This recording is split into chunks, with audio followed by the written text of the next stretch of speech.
কারো কে কোথায় পাবে স্বস্তি, কে কোথায় পাবে স্বস্তি, ঠিক কি না? এই জবান, এটা খুব গুরুত্বপূর্ণ বিষয়। আল্লাহর নবী বলেছেন এই দুটো জিনিসের অপব্যবহারের কারণে মানুষ জাহান্নামে ঢুকবে। কোন দুইটা জিনিস? এক নম্বর কি বললাম? মুখ। আর দুই নম্বর কি বলেছি? লজ্জাস্থান। আচ্ছা বলেন তো আমাকে, এই পৃথিবীতে যত পাপ বেশি হয়, একেবারে 95% পাপই তো 95-এর চেয়েও বেশি হবে হিসাব করলে এই দুই জিনিসের মাধ্যমেই হয়। যেমন মিথ্যা, মিথ্যা বলার ফ্যাক্টরি উপাদান কোনটা? কথা বলেন না কেন? গীবত করা, চুগলখুরি করার, মানুষকে কটু কথা বলার, কারো বদনাম করার, অপবাদ দেওয়ার, সব তো মুখ দিয়েই হচ্ছে। দেখছেন পাপের উপাদান কোনটা? এই জন্য নবীজি বলেছেন, মুআদ বিন জাবাল রাদিয়াল্লাহু আনহু, নবীজির প্রিয় একজন সাহাবী, মুআদ বিন জাবাল রাদিয়াল্লাহু আনহু একদিন নবীজিকে বললেন, ওগো আল্লাহর নবী, এমন কিছু আমল আমাকে শিখান যা করলে খুব সহজে জান্নাতে যেতে পারবো আর জাহান্নাম থেকে বাঁচতে পারবো। আল্লাহর নবী তাকে ইসলামের 5টি আরকানের কথা বললেন। বলার পরে বললেন, মুআদ শোনো, আমার আরো কিছু বলা আছে। এরপরে নবীজি মুআদ বিন জাবাল রাদিয়াল্লাহু আনহুর এই জিহ্বাটা ধরলেন, জিহ্বাটা টান ধরে বললেন, এটাকে কন্ট্রোল করো, জিহ্বাকে নিয়ন্ত্রণ করো। তখন মুআদ বিন জাবাল রাদিয়াল্লাহু আনহু নবীজিকে প্রশ্ন করলেন, তিরমিজি শরীফের হাদিস, তিনি বললেন, ইয়া নবিয়াল্লাহ, হে আল্লাহর নবী, ওয়া ইন্না লামুআখাযুনা বিমা নাতাকাল্লামু বিহি, আমরা মুখ দিয়ে যা বলি এর জন্য কি আল্লাহ তাআলা আমাকে পাকড়াও করবেন, আমাকে ধরবেন? নবীজি তখন বললেন, মুআদ, তুমি কি জানো না এই জবানের অপব্যবহারের কারণেই কিয়ামতের দিন ওই জবান অপব্যবহারকারী লোকদেরকে ফেরেশতারা উপর করে টেনে জাহান্নামে নিয়ে যাবে। নাউযু বিল্লাহি মিন যালিক। কি মনে করছেন আপনার এই জিহ্বা আছে বলে যে ফটর ফটর করে কথা বলেন, যা মন চায় তাই বলেন? এই জবানের অপব্যবহারকারীরা এরা কিন্তু আল্লাহর পাকড়াও থেকে বাঁচবে না। এই জবানের অপব্যবহার করলে যেমন জাহান্নামে যাওয়া লাগবে, পক্ষান্তরে যে সকল বান্দারা এই জবানের সঠিক ব্যবহার করবে, এই জবানটাকে যারা নিয়ন্ত্রণ রাখবে, তাদের ব্যাপারে সুসংবাদ দিয়েছেন মুহাম্মদ, সবাই পড়েন সাল্লাল্লাহু আলাইহি ওয়াসাল্লাম। বুখারী শরীফের হাদিস, আল্লাহর নবীর হাদিস, বুখারীর বর্ণনা, عن سهل بن سعد عن رسول الله صلى الله عليه وسلم, সাহাল বিন সাদ রাদিয়াল্লাহু আনহু নবীজি থেকে এই হাদিসটি বর্ণনা করেছেন। নবীজি বলেছেন, মাইয়াযমাল্লি মা বাইনা লাহইহি ওয়া মা বাইনা রিজলাইহি আযমানু লাহুল জান্নাহ। আল্লাহর নবী বলেছেন, যে বান্দা, যে লোক দুটো জিনিসের হেফাজত করবে, এক নম্বর হলো তার দু উরুর মধ্যবর্তী জায়গা অর্থাৎ লজ্জাস্থান, দুই নম্বর হলো তার দু চোয়ালের মধ্যবর্তী স্থান অর্থাৎ জিহ্বা। এই মুখ, জিহ্বা আর লজ্জাস্থানের যারা জিম্মাদারি গ্রহণ করবে, যারা এগুলোর হেফাজত করবে, আল্লাহর নবী বলেছেন, আযমানু লাহুল জান্নাহ, ওই মানুষগুলোর জন্য আমি নবী নিজেই জান্নাতের জিম্মাদার হয়ে যাব। কত বড় সুসংবাদ! আপনি আপনার জিহ্বাটাকে কন্ট্রোল করেন, আপনার জন্য জান্নাতের জিম্মাদারির দায়িত্ব যিনি নিয়েছেন, কোনো ফেরেশতা নয়, বড় কোনো ইমাম নয়, কোনো ওলিয়া নয়, স্বয়ং আমার নবী মুহাম্মদ সাল্লাল্লাহু। নবীর সাফায়াত চান না কে কে? হাত তুলেন তো। নবীর সাফায়াত চান কে কে? এবার দু হাত তুলে আল্লাহকে দেখা।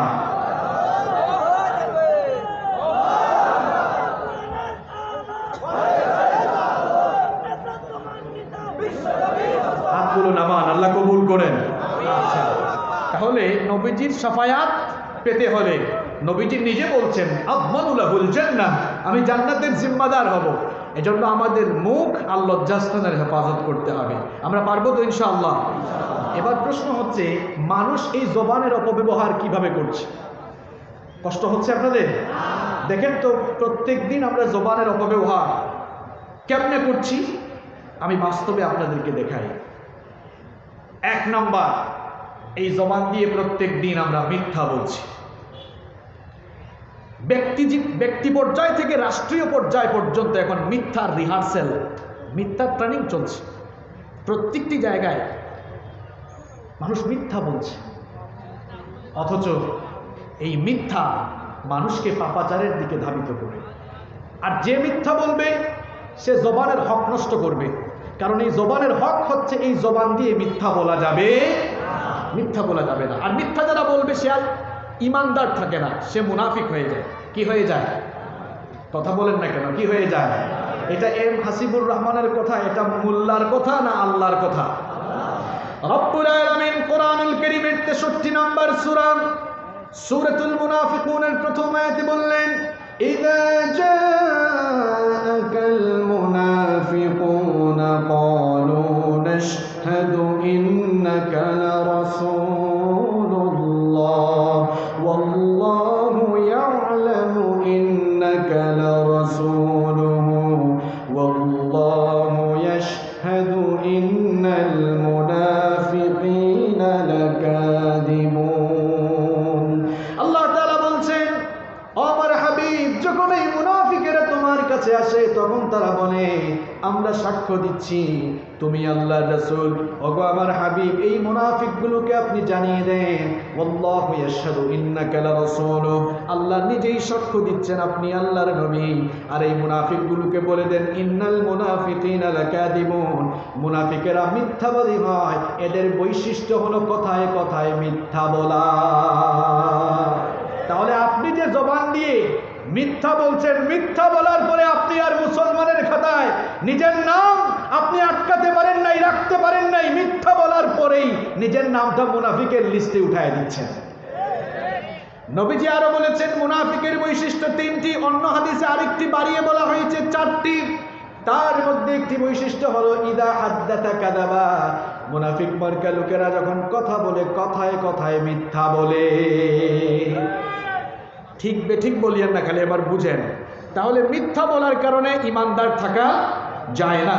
আর নাম্বার 2 নম্বর হলো মিথ্যা বলার কারণে জবানের হক নষ্ট হয়, জবানের অপব্যবহার হয়। একটু আগে যে হাদিসটা আমরা পড়লাম এটা নিয়ে আমি বারবার প্রশ্ন করব, বলেন তো জবানের অপব্যবহারকারীরা, জবানের হক নষ্টকারীদের পরিণতি কোথায়?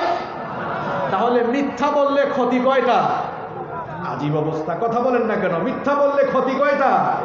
মিথ্যা বললে লস কয়টা? 2টা। 1 নম্বর লস, ইমানদার থাকে না, মুনাফিক হয়। আর মুনাফিকরা কিন্তু জাহান্নামে যাবে না, জাহান্নামের নিচের তলায় যাবে। ইন্নাল মুনাফিকিনা ফিদ দারকিল আসফালি মিনান নার। তাহলে মিথ্যা বলার 1 নম্বর ক্ষতি হলো জাহান্নামের নিচতলা। আবু লাহাব আবু জাহালরা উপরের তলায়, আর আপনার কপালে তো খারাপ, মিথ্যা বলে মুনাফিক হইলে আবু লাহাব আবু জাহেলদের নিচের তলায় থাকা লাগবে। 2 নম্বর ক্ষতি হলো মিথ্যা বললে জবানের হক নষ্ট হয়ে যায়, যার পরিণতিও হলো জাহান্নাম। তাহলে জবানের অপব্যবহার থেকে বাঁচতে হলে আমরা কি আজ থেকে মিথ্যার চর্চা করব, নাকি চিরদিনের মতো মিথ্যা বলা বাদ দিব?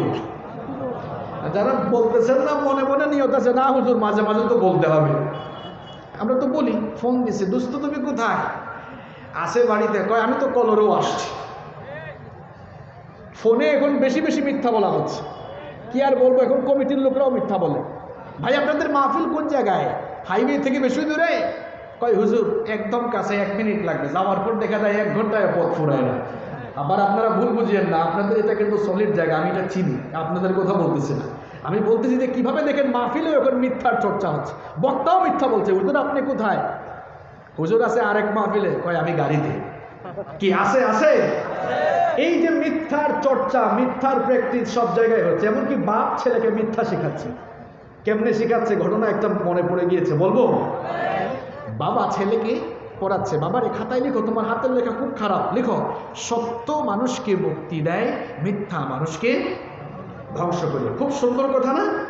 বাবারে তোমার হাতের লেখা খারাপ, লিখো লিখো। বাবা লিখে দিয়েছে, তারপরে নিজে হাত ধরছে, এবার আমার মতো দেখে লিখো। কিছুক্ষণ পরে হঠাৎ কে জানি দরজায় কলিং বেল দিল। এখন কলিং বেল দেওয়ার পরে ওয়াইফ এসে বলছে অমুক বাড়ির কালাম ভাই আসছে। কি বলো? কালাম ভাই তো আমার কাছে কিছু টাকা পায়। এখন বউকে তো আর দরজা খুলতে পাঠাইতে পারে না, বাসায় কেউ নাই। এবার যেই ছেলেকে এতক্ষণ লিখাইলো সত্য মানুষকে মুক্তি দেয়, মিথ্যা মানুষকে ধ্বংস করে, বললো আব্বু একটু যাও তো, দরজা খুলে বললো আব্বু বাসায় নাই।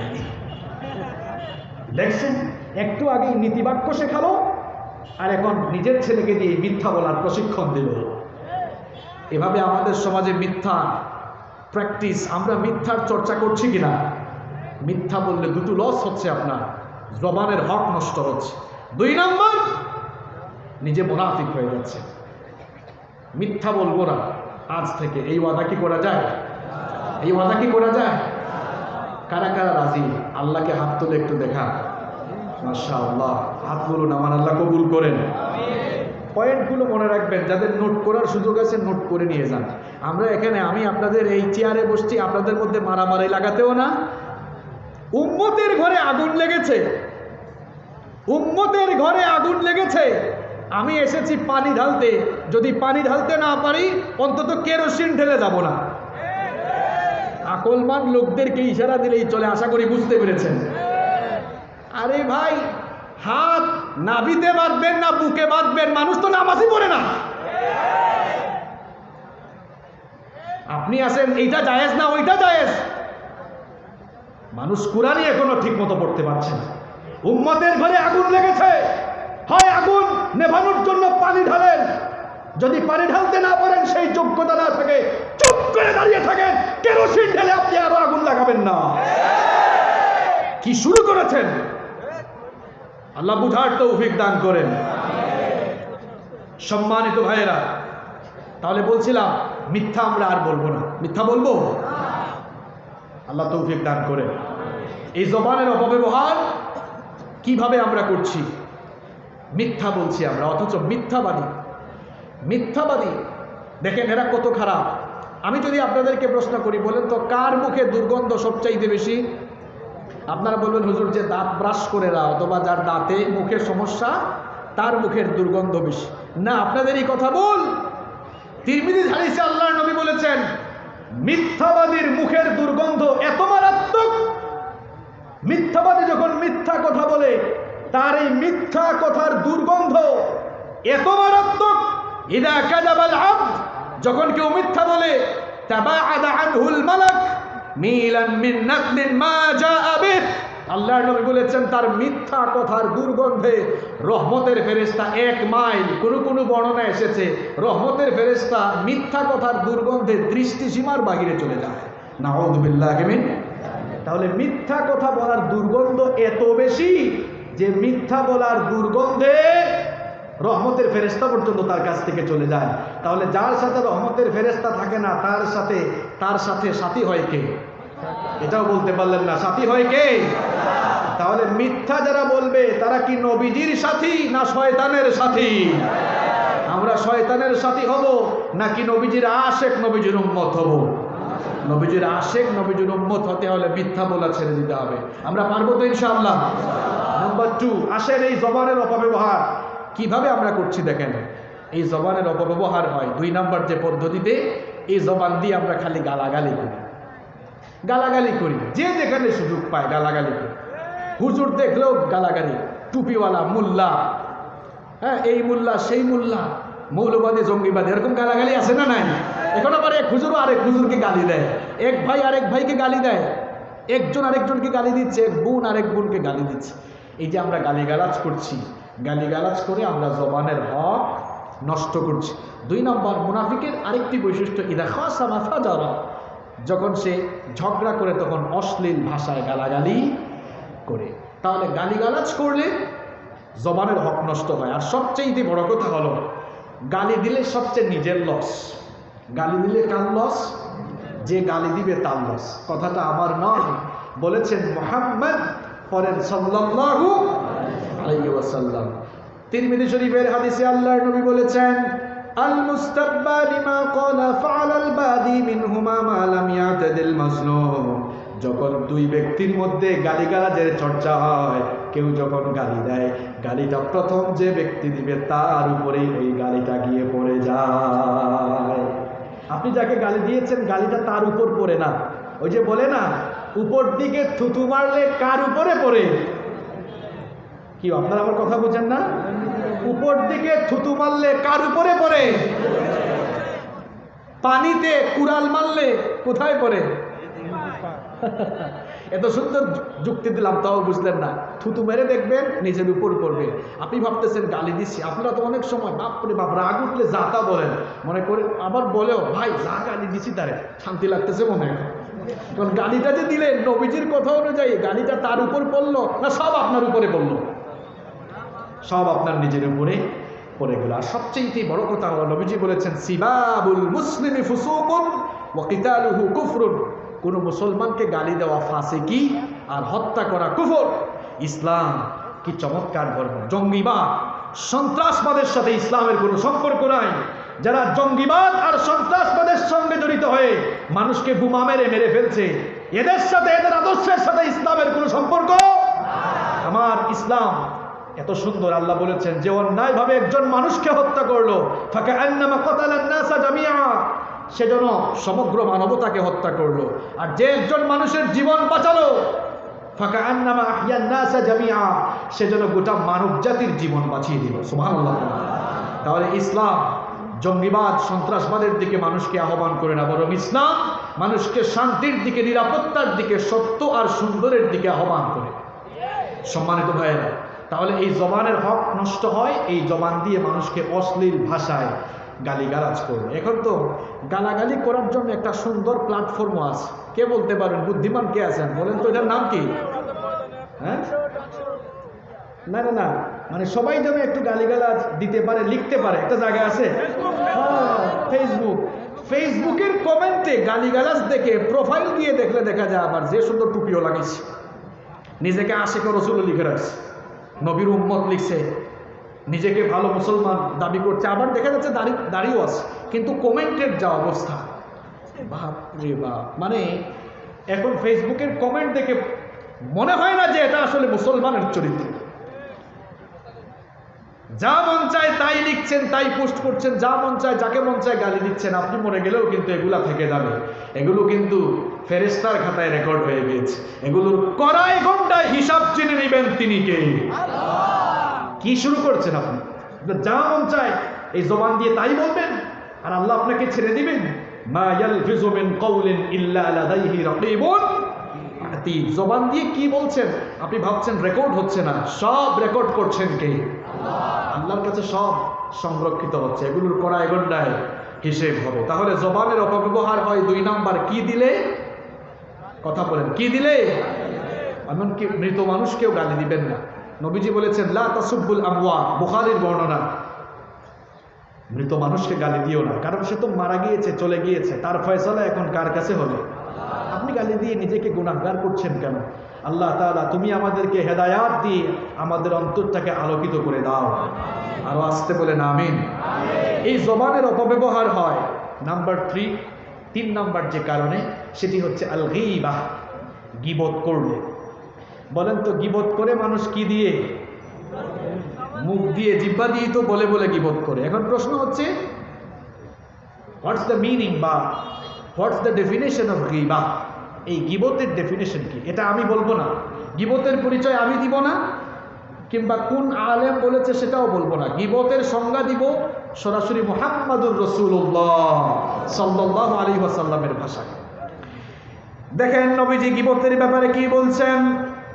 নবীজি একদিন সাহাবীদেরকে বললেন আতাদরুনা মাল গীবা, তোমরা কি জানো নাকি গীবত কি? গীবতের পরিচয় বলতে পারো নাকি? সাহাবায়ে কেরাম অনেক কিছু জানলেও বিনয় প্রকাশ করে বলতেন আল্লাহ ওয়া রাসূলুহু আ'লাম, এ ব্যাপারে আল্লাহ এবং তার রাসূলই সব চাইতে ভালো জানেন। তারা এই কথা বলার পর নবীজি বললেন আমার সাহাবীরা শোনো, গীবতের পরিচয় আমি তোমাদেরকে দিচ্ছি।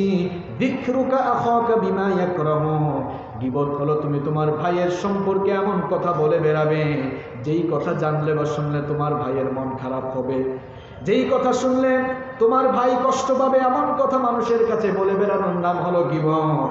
এক সাহাবী বলে উঠলেন ওগো আল্লাহর নবী, ইন কানা ফি আখি মা আকুনু, আমি যা বলি সব যদি আমার ভাইয়ের চরিত্রে থাকে আমি যা মানুষকে জানালাম, যা মানুষকে বললাম, সব যদি তার চরিত্রের মধ্যে থাকে তাহলে সেটাও কি গীবত হবে নাকি? নবীজি তখন বললেন, ইন কানা ফীহি মা তাকুলু ফাকাদ ইখতারতাহু, যদি তুমি যা বলো তা তোমার ভাইয়ের চরিত্রের ভেতরে থাকে তাহলে তুমি তার গীবত করলে, ওয়া ইল্লাম ইয়াকুন ফীহি ফাকাদ বাহাত্তাহু, আর তুমি যা বলেছো তা যদি তার চরিত্রে না থাকে তাহলে তুমি তাকে অপবাদ দিলে। তাহলে আরেকজনের কথা বলে বেড়ান না। আপনি বলতেছেন ভাই মানুষ খুব খারাপ, এটা করছে ওইটা করছে, চুরি করছে, চুরিও করুক, আপনি বলছেন এটা করছে ওইটা করছে। এখন যদি সত্যি বলে থাকেন তাহলে সেটা গীবত হলো, আর যদি তার সম্পর্কে মানুষকে মিথ্যা বলে বেড়ান তাহলে অপবাদ হলো। এখন বলেন তো, গীবত আর অপবাদ দুইটাই ভালো কাজ নাকি গুনাহের কাজ? তাহলে ছিদ্রান্বেষণ, আমার সমাজে আমার দেশে ছিদ্রান্বেষণ বেশি না কম? ছিদ্রান্বেষণ মানে বুঝেন, একটু সহজ বাংলায় বলি, কোনো জায়গায় ঠিকঠাক আছে, গিয়ে হঠাৎ করে একদম ছিদ্র করে দিছে। এখন আমরা ছিদ্রান্বেষণে অভ্যস্ত হয়ে গিয়েছি। আমরা খালি মানুষের দোষ ত্রুটি তালাশ করি, কে কি করলো এটা দেখি, নিজের হিসাব আমরা করি না। নিজের হিসাব করেন, আত্মসমালোচনা করেন। মানুষকে নিয়ে সমালোচনার আগে নিজের চরকায় তেল দেন আগে। নিজেকে নিয়ে একটু ভাবেন, আয়নার সামনে নিজের চেহারা দেখেন, নিজের চরিত্র আগে ঠিক করেন। গীবত এটি এত মারাত্মক গুনাহ, নবীজি বলেছেন আল গীবাতু আশাদ্দু মিনাজ জিনা, গীবত জিনার চাইতেও মারাত্মক। পরিচিত হাদিস, পরিচিত কথা জানেন। আমি যেটা বলতে চাই, গীবত জিনার চাইতে মারাত্মক হলো কেমনে? কেমনে মারাত্মক হলো? এক সাহাবী বললেন, নবীজিকে প্রশ্নই করে বসলেন যে ইয়া রাসূলুল্লাহ, পড়েন সাল্লাল্লাহু আলাইহি ওয়াসাল্লাম, লিমাযা, এটা কিভাবে হলো? গীবত জিনার চাইতে মারাত্মক হলো কেমনে? নবীজি তখন বললেন, লিআন্না আর-রাজুলা ইয়াজনি ফায়াতুবু ইলাল্লাহ ফায়াতুবুল্লাহু আলাইহি, যখন আল্লাহর কোনো বান্দা গীবত করে, যখন আল্লাহর কোনো বান্দা জেনা করে, জেনা করার পর আল্লাহর কাছে তাওবা করলে, এটা কার হকের সাথে সংশ্লিষ্ট? আল্লাহ। আল্লাহ চাইলে মাফ করে দিতে পারেন, কিন্তু ওয়াল গীবাতু লা তুগফার হাত্তা ইয়াগফিরাহা সাহিবুহা, কিন্তু যখন কেউ গীবত করে, যার নামে গীবত করেছে, সে যদি তাকে মাফ না করে আল্লাহ তাকে মাফ করবেন না, কারণ এটা আল্লাহর হক না বান্দার হক? আপনি গীবত করে বান্দার হক নষ্ট করেছেন।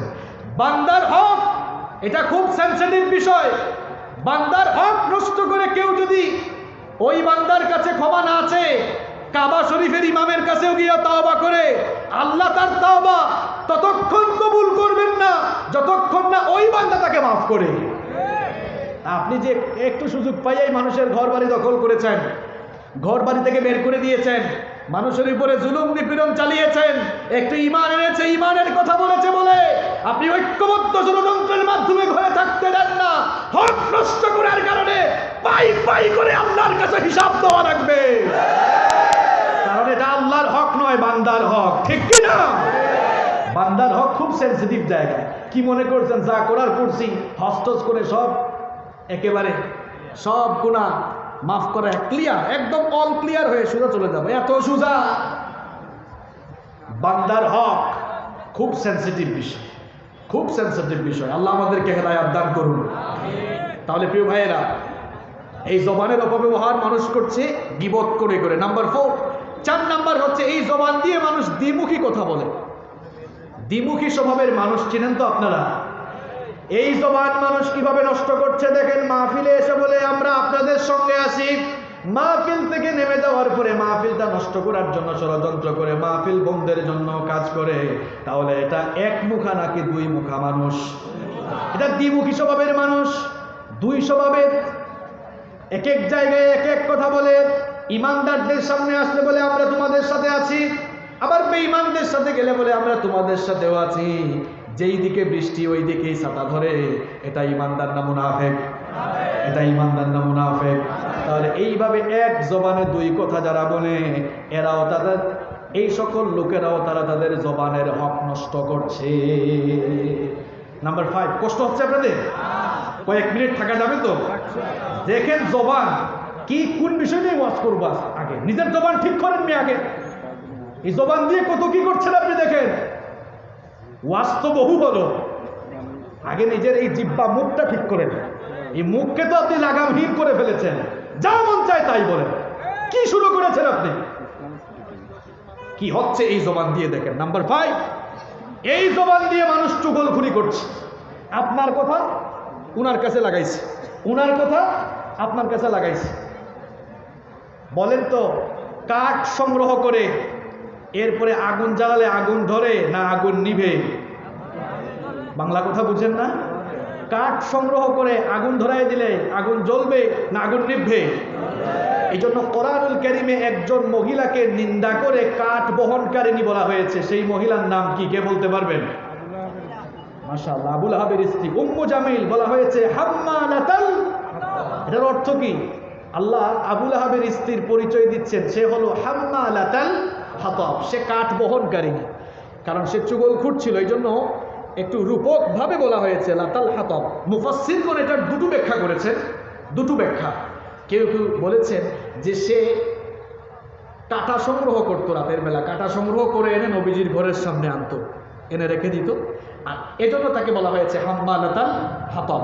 আর কোনো কোনো মুফাসসির এই হাম্মালাতাল হাতাবের ব্যাখ্যা করেছেন যে কাঠ সংগ্রহ করে আগুন জ্বালালে যেমন আগুন ধরে, এই মহিলা ঠিক তেমনিভাবে একজনের কথা আরেকজনের কাছে লাগাইয়া মানুষে মানুষে সম্পর্কের আগুন ধরাই দিত, ফাটল ধরাই দিত। এই জন্য একটু রূপকভাবে বলা হয়েছে হাম্মালাতাল হাতাব। তাহলে এই চুগলখুর যারা, এদের ব্যাপারে নবীজি বলেছেন লা ইয়াদখুলুল জান্নাতা নাম্মাম, চুগলখুর কখনো জান্নাতে ঢুকবে না। অবশ্য থানাঘাটা সাতক্ষীরায় কোনো চুগলখুর নাই, আমি বলি নাই, আপনারা বলছেন, আমার কোনো দোষ নাই। তাহলে আমরা নিজেকে চুগলখুরি যুক্ত করব না চুগলখুর মুক্ত হব? যারা বললেন না তারা কি করবেন? আমরা কি চুগলখুর মুক্ত না চুগলখুর যুক্ত হব? আল্লাহ আমাদেরকে কবুল করো। কষ্ট হচ্ছে না তো আপনাদের?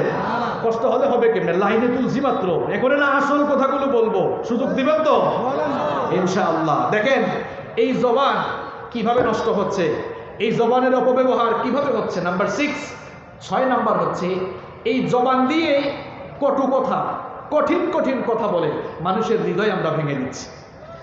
এখন তো আমরা হুজুররাই এমন কঠিন কঠিন কথা বলি, আহারে, যাকে মন চায় তাকে কাফের বানাই দিই, ফাসেক বানাই দিই। কি অবস্থা! কাফের আর ফাসেক বানায়, মুসলমান আর বানাইতে পারে না। মুসলমান বানানোর কাজ করেন। ওই যে বললাম, উম্মতের ঘরে আগুন লেগেছে, কেরোসিন ঢালবেন না, পারলে পানি ঢালেন, নইলে চুপ করে বসে থাকেন। কটু কথা বলা যাবে না। এই জিহ্বা দিয়ে কটু কথা বলে মানুষের মনে আঘাত দিয়েন না। কেন? দেহের ঘা শুকিয়ে যায়, কিন্তু মনের ঘা জন্য মানুষের মনে কষ্ট দিয়েন না। নবীজি বলে